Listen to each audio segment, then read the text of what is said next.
Britain's confirmed it's holding up to 90 Afghan nationals at its Camp Bastion base in Afghanistan without charge. It's thought some have spent more than a year in detention, but the Ministry of Defense says it'll be ready to hand over the prisoners to local authorities once all the legal obligations are met. Lawyers still say the UK's acted unlawfully, drawing a parallel with America's notorious Guantanamo Bay. Sarah Firth has the story. UK lawyers who are acting on behalf of some of these detainees speaking out, they've launched a legal action saying that some of these men have been held for up to 14 months and that this amounts to an unlawful detention. Now, the rules dictate that British forces are only allowed to hold detainees for 96 hours unless there are exceptional circumstances. But last November, we saw the Defence Secretary change the rules and halt the transfer of detainees captured by British troops to Afghan security forces after there were concerns that they would be abused or tortured. British troops are now looking for a safe pathway for transfer of these detainees. The safety of British troops also comes into this. These men who are being held, some of them murderers, some of them have links to involvement with IEDs.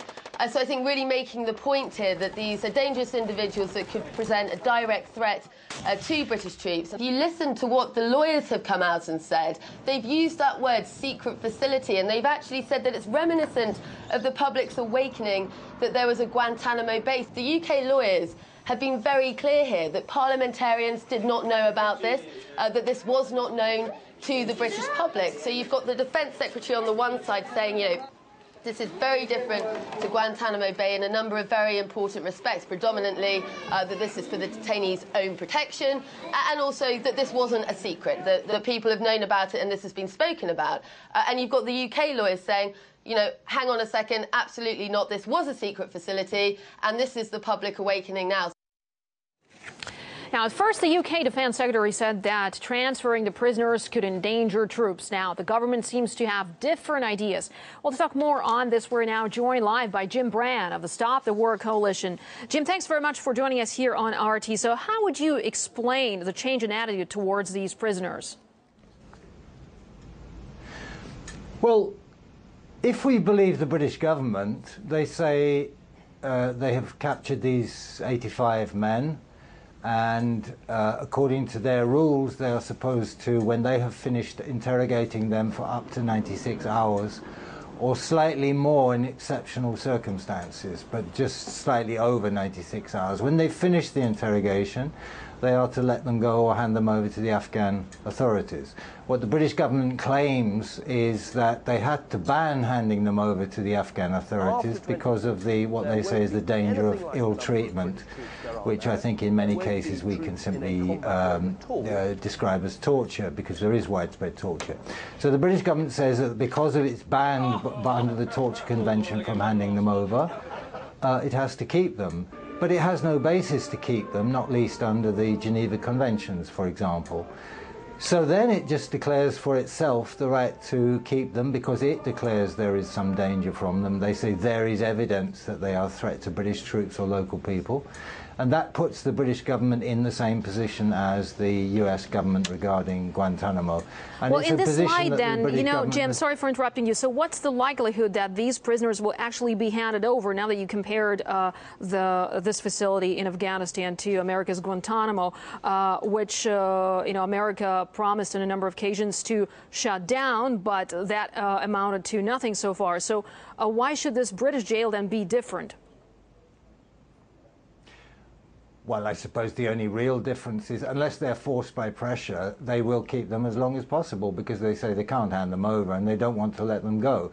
So in that sense, it's the same as Guantanamo. I suppose the only difference is that because it is limited to the Afghan war, and because British troops are supposed to stop being there in a combat role at least within a year and a half's time, then I suppose the British government would say, well, it must come to an end in a year and a half's time. In which case it will hand them over to the Afghan authorities, in which case it will put itself in danger of violating the Torture Convention. So it's got itself into a bind of its own making, I think. So how come the British Parliament was unaware of the detention centre for so long? I'm not sure if the Defence Secretary is specifically obliged to mention that, but he certainly hasn't. Apparently there's no mention in the Parliament at all. And I suppose that that means that the parliamentary committees have not done their job, because I think sufficient questioning would have discovered this fact about these detainees. But certainly the Defence Secretary hasn't mentioned it, and there is this rule in Britain called parliamentary sovereignty, and Parliament is supposed to be sovereign. So that's where the issue of contempt of Parliament comes from. Now, Prime Minister David Cameron called the Afghan mission a success back at the end of 2012, if I'm not mistaken. Now, how much of a blow to his credibility is this revelation then? I'm afraid there is really nothing that any British or American politician can say regarding the Afghan mission that makes any sense at all. I can show you a speech by Donald Rumsfeld, if you remember him, literally 10 years ago, saying that their job would be simply, as they put it, to train Afghan forces and then leave. And 10 years later, they are saying exactly the same thing. So, yes, I'm sure it will be further blow to credibility. I think from the British government's point of view, they just hope that any opposition will keep quiet and the thing will blow over. I don't think they have any other choice but to keep their fingers crossed. All right. Their credibility is shot anyway.